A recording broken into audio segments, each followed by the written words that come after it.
Have you ever done something that just feels great? Perhaps it was sacrificing a day to help a friend move. Or maybe it was volunteering at your local charity. Perhaps it was just nailing through a really difficult homework project.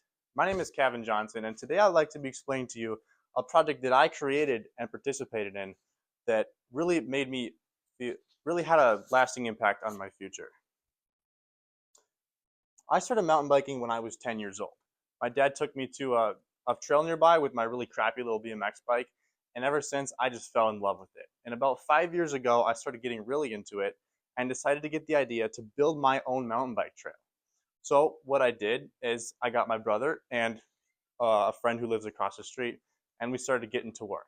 There's this lot right next to my house that was perfect for it.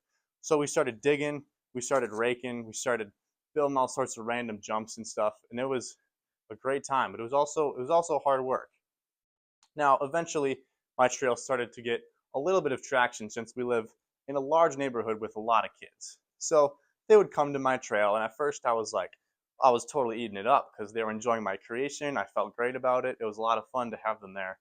But eventually, it started to have some challenge because no good deed comes unpunished. So they started coming in, they started blazing their own trails, and then they were making their own jumps, destroying my stuff for no reason. So it became really frustrating. I had to spend a lot of time doing maintenance. But by the end of the summer, it kind of died down and it ended up being just all right. Now, this is the state of the trail today.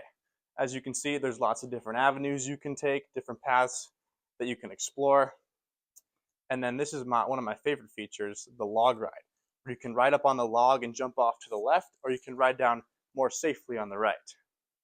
And at the end of the trail, we've got this massive wooden jump we placed in there where you can come down, breeze through your hair, and just fly through it. Get some big air right there. Along with some other stuff I made. Here's another dirt jump. Get some more air there. Or maybe you can place this board right over it, make it a little safer. And then this right here has some extreme skills involved in it. It takes a lot of balance to get up and over those boards. So what exactly does it take to make a mountain bike trail? Well, of course, it takes a lot of time, effort, and commitment. But a user named BikeParts24 from Instructables.com wrote a blog in 2004 about this subject, kind of giving us a nice list to outline how it works. First, you got to find a location. Then you got to kind of outline the trail, decide where you want the trail to be, which way you want it to go.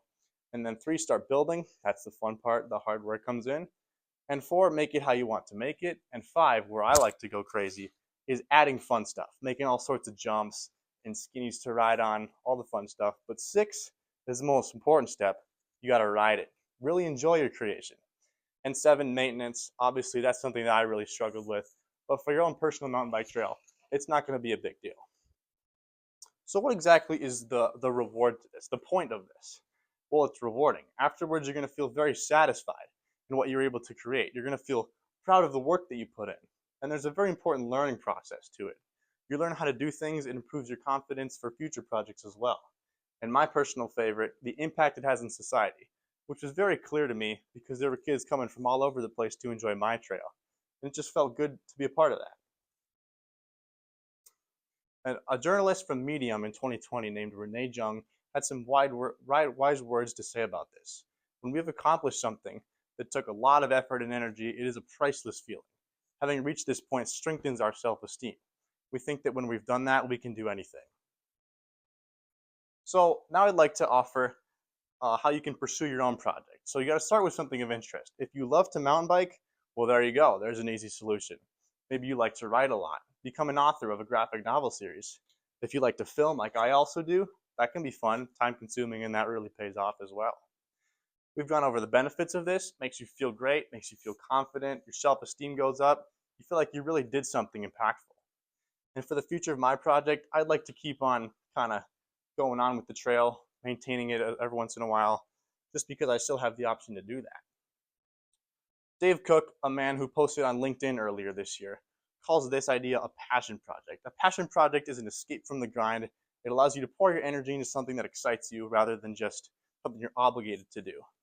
More importantly, this can help you to become something that is bigger than yourself and kind of create a lasting legacy for yourself, which I find really inspiring and important. In summary, I involved myself in something bigger than myself, and it was a creative project that I really enjoyed to do. I hope that you learned today the importance of pursuing a passion project for yourself and how this can lead to both personal satisfaction and a lasting impact on society.